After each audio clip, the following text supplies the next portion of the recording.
Hi everyone, welcome to my live stream. Bit of a follow-up to my last video. I'll tell you what, I'm just going to turn this one off because it's a bit noisy. A follow-up to my last video, which is all about the insides of this laser, this Tarm 4. I opened it up, discovered a Raspberry Pi, fixed a whole bunch of crap that, that was wrong with it. Check it out if you liked the last video on my channel, so give it a view.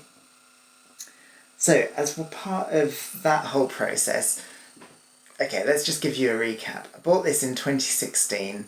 It was only my second laser that I'd ever bought, and I'd always been pretty happy with it, but there was a few things wrong with it. Most of those I fixed, but one of the things that I don't like about it is it has a very narrow output range. Like the specs say, I think 55 to 60 degrees. I'm not getting anywhere near that. I haven't measured it. I would guess it would be more like 40 degrees, something like that, maybe 45. Let's open it up today and see if we can increase that. First of all, I just want to compare it to this laser. So this laser is a Chinese laser by a manufacturer called OPT. I've got to be honest, OPT aren't like the highest super amazing quality lasers there are, but let's just turn it on and see the comparison. So the important thing about OPT is they are so cheap, right? This is a 4-watt laser, this is a 4-watt laser. Can't get this model anymore, but the 3-watt is around £3,000. The 5-watt is around, I don't know, they're both within the range of like £2,500 to £3,500, £4,000, something like that. I'll look up prices and put it in the description later. This laser is probably 8 or 9 times, or even maybe 10 times cheaper than this one, right? Is it 10 times worse than this one? No. Is it a bit worse than this one? Yeah, it's a little bit worse, I would say. But, you know, you could buy 2 of these, right? And then if one of them broke, you could just use the other one and you'd still be better off than if you bought this one. Hey, I'm not going to get into all of that. But let's just, for now, compare the output ranges. So I'm going to put a test pattern on. Sorry about the noise.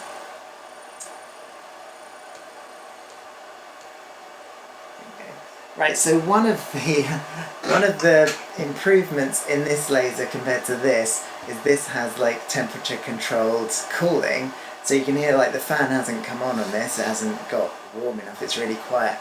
This one, the fan is on all the time, so it's a lot noisier than this one. You could actually add temperature controlled fan to this using one of Stanwax's little modifications. He's built Rob Stanley from Stanwax has built a little circuit board that adds temperature control to a laser without it. It's not an easy mod, I would say. Well, if you're experienced with electronics it is, but if you're not, it's a bit tricky. So, but I'm sure you could pay Rob to do it anyway. Or it might just not matter that it's noisy, who knows. But straight away, like, I'm sending exactly the same signal to this laser as I am to this one, and you can see how much bigger this one is than this one. You can also see like the increased sort of deformation on the edges there. That's a sort of cylindrical warping that is a side effect of the way that the scanners work. So, I want to get this laser to be as wide of an output as this one. It actually has been a bit of a problem in the past, because like with this laser you need to get so much further away from the target. It doesn't matter here on a desk, but if you're projecting on a building, there's been times when I've had to move the tower a few meters back, right, just to be able to cover the whole building. Of course, now I've learned that that output range is adjustable. Back then I was more of a noob, I didn't realise these things. So today I'm going to adjust the output range in this one, so hopefully it matches this one. I'm going to turn this one off while I do it. So, in fact, I should probably turn this one off too. Like, if you don't work with lasers and electronics very often, you should be much more cautious than I'm being. I'm more confident and perhaps reckless because I've been doing it for longer. But yeah, usually you should disconnect the mains and everything, but I need to be adjusting this while it's running, so anyway, just be very careful if you ever open up a laser which has mains in it. I've already unscrewed the top, it's just 4 screws, so that's very nice and easy. A lot easier to get into this laser than this one as well, I should say. Although just look at the size difference, like these are so... I'm quite a fan of these, even though they're cheap and cheerful. Okay, so here we have inside this laser. I'm just going to try and take this camera off. So these are the scanners, these are the little mirrors there that are moving, and these are the 2 driver boards that control these 2 scanners. So interestingly, I don't know if you can see anywhere. Well, let's have a look. I can't see any... oh yeah, there it is. It says PT30 on the circuit board. You probably can't. Can you make it out? Maybe just about. So it turns out that these are PT scanners, PT30s, and they're actually made by a Chinese company called Lightspace. I actually own 4 11-watt Lightspace lasers, so that's quite interesting. I didn't realise that, when I bought this, I didn't realise that these were scanners made by someone else. No complaints really, they're half-decent scanners, you know, I've worked with them a lot. You know, one of the reasons may be that Tarm limited the output of these scanners is because when you're running scanners smaller, at a smaller output, they perform a lot better than if you're running them at their full width. You know, that kind of is logical, right? Hang on a sec, I'm just going to move my microphone. So I'm going to put it on my camera. So, I don't know if you can see, there's a whole bunch of trim pots on that scanner driver board. They adjust the sort of gain and I think it's like a PID type controller. You know, PID is like a closed loop system for motor servos and stuff like that. And I suppose in essence these are essentially servos, right? But just with a very limited range and a very fast response. I'm not really confident enough to actually adjust any of those PID tuning settings. You can get into all kinds of trouble. Maybe I'll find an expert later who might help me with that and do a video about it. But for now, I'm just going to adjust the most minor part. I've got to be careful with wiggling my finger around here because there is mains power right there. But the trim pot that adjusts the output size is actually the one on the very left. So I should be pretty fine to just adjust that and see if I can increase the output.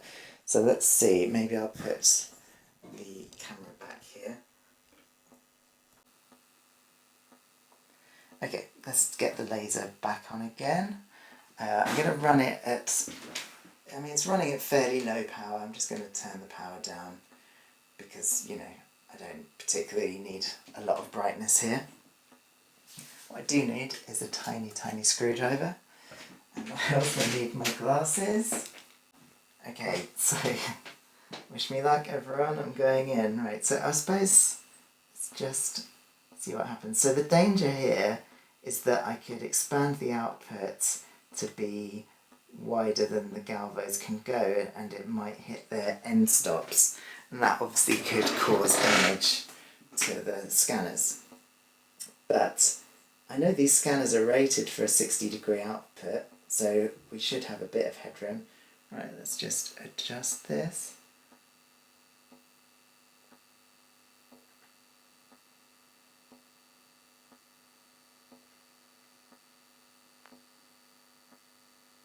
I'm just going to turn the other one on because really I want them to match. The other one isn't coming on. I think I need to give it a bit more power. Yeah, there you go. So interestingly, like the power to brightness curve on different lasers is different. Okay, so I could probably push it, but let's just push up the other one. A bit hard to get my screwdriver in there.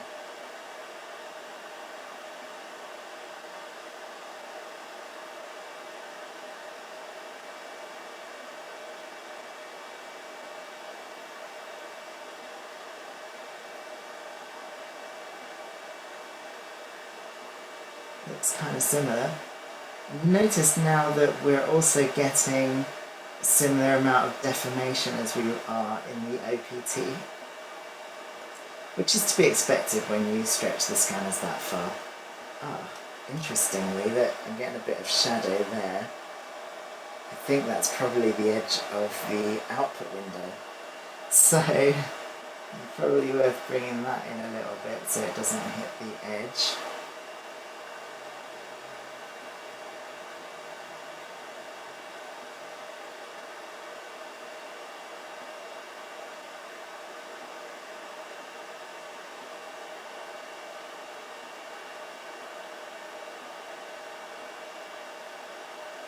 Now, does that look square? It looks kind of square. In fact, it looks squarer than this one, which looks quite rectangular. Right, so that could be it. It could be as simple as that. Let's just put the lid back on.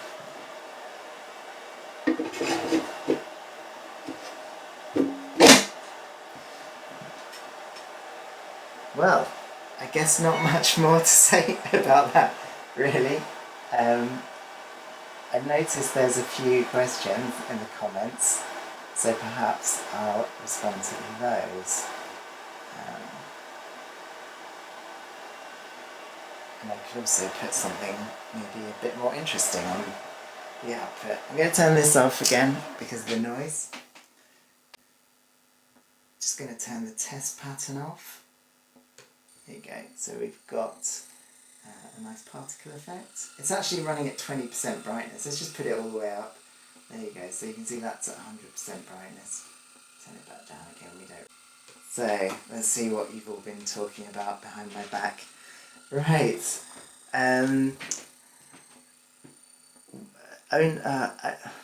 So a relevant question from CK is, would the increased range not affect the PID in any way? That's a good question. I mean, I suppose in theory it should, but it doesn't look like it has. I suppose the PID is more about how fast it gets there, how much power it gives, like the feedback, acceleration, that kind of thing. So it should be the same on a larger output. I don't know. It probably is affected somehow, but it doesn't seem to be too much of an issue. I mean, it seems to be behaving the same, right? I don't know. I'm not really qualified to give a definitive answer on that. The answer I can give is that it doesn't seem to. Let's have a look. For those 10-turn pots, you can get a special trimmer tool that sits over the screw and makes it easier to adjust. I have seen trim pot tools before, but I mean, that was okay. It was pretty easy. I mean, it only took a few minutes, right? I think I'll live. I don't know. Let's see, what else? What about keeping aspect ratio? Is a circle still a circle now? That's another question from CK. Okay, so the thing about all of this is that, and it was part of my criticism in the last video as well, is that it had a whole fancy online web interface. I say fancy, it was actually atrocious. It has an atrocious web browser-based interface for adjusting the size and the offset. Yeah, my criticism is that this laser doesn't need a web interface to adjust the size and the offset. Like, really, I just want all my lasers to be outputting the biggest size that you can get. I don't know if you can see on this OPT, but there are actually some knobs on the back for adjusting the size and output colours and flipping horizontally and vertically, and that's fine. I don't want a web interface on the laser for doing that. Anyway, see my last video for that stuff. But the point I want to make is that all of the output area, size, rotation, distortion, perspective correction, all of that is all done in my software, right? So the actual laser itself, I just want it to output what I send it. So that means that in terms of the aspect ratio, I mean, it might not be exactly square. I didn't check really, it looks basically square, but it doesn't really matter because I can adjust that output size and ratio in my software. So I don't really care what the laser does. Okay, let's have a look. Not a question, but I love the channel and will be watching to see the next episode of Laser Light City from TP News UK. Thank you so much. Those videos I find really hard to edit because I've got so much footage, but I hope to get that done fairly soon. I've got a bunch more projects coming up in October, which means that I won't be able to edit videos as much as I am now. But I'm hoping to do some live streams from each of those events, many of which are Laser Light City, so hopefully more Laser Light City stuff soon. Charles, can you account for the warp-in software when sending the control signal? Yeah, I answered that, and it's a hard yes. What should a starter buy as a first laser unit? From Graham Roffey. Oh, such a good question, Graham, and I don't have a good answer. I think it's a huge problem, actually. It's a huge problem, because I want there to be a cheap, half-decent, low-power laser that's designed especially for people who want to get started. What is there out there at the moment? Well, I suppose you've got the laser cube, but they no longer sell the cheaper versions. They're all the expensive big ones now.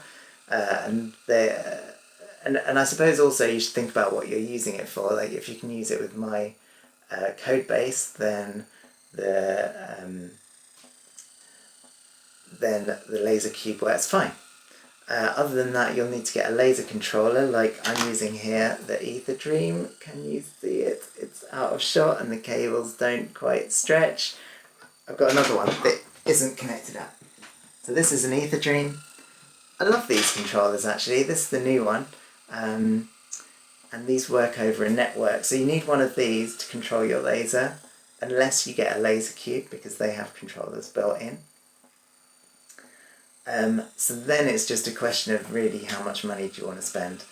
I wouldn't recommend I would definitely get something below 4 watts, and if you can find something good that's like 1 or 2 watts, that would be fine for home use, right? And probably safer when you're getting started.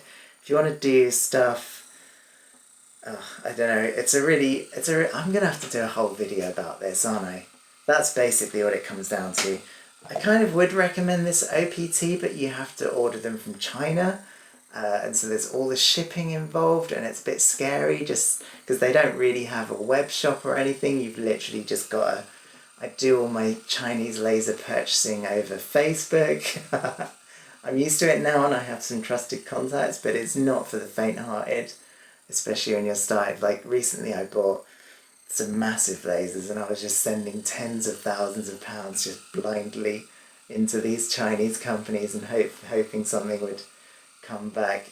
Generally speaking, they're pretty reliable. OPT are cheap, but perhaps not the best quality. Able are less cheap, better quality. There's also Lightspace and Laser Viva, and they're probably in the middle of those two. I'm going to have to do a whole video. Right, what's next? Yeah. Do I write my own software or use off-the-shelf products? From Kenny Haycox. That's a good question. I write all my own software. I've got an open source library for open frameworks called OFX Laser, and it's free for you to use. So if you're a coder, you can start making your own laser stuff, and it's designed to work to do laser graphics algorithmically generated. Yes, so that's the answer to that one. More about that soon. Still people giving me hassle for using an ordinary screwdriver. Okay. I'll get a trim pot adjuster if that will make you happy. Alright, excellent. So, I think that's probably all the time I have on today's live stream. Just a very quick, simple adjustment. Yeah. please leave some more comments and questions if you have any, and I'll answer them or I'll do a new video. Oh, please like this video. It tells YouTube to show it to other people. If you're interested in this kind of thing, please subscribe. It makes a huge difference. It's funny. Every time I post a video, like, I lose a few subscribers. It's like, oh, people are reminded that I exist. I don't take it personally. It's fine. But it'd be nice to get a few more subscribers just to make up the losses. Alright, well, thank you so much for joining me today. I've had fun. Yeah, I'll see you all next time. Bye.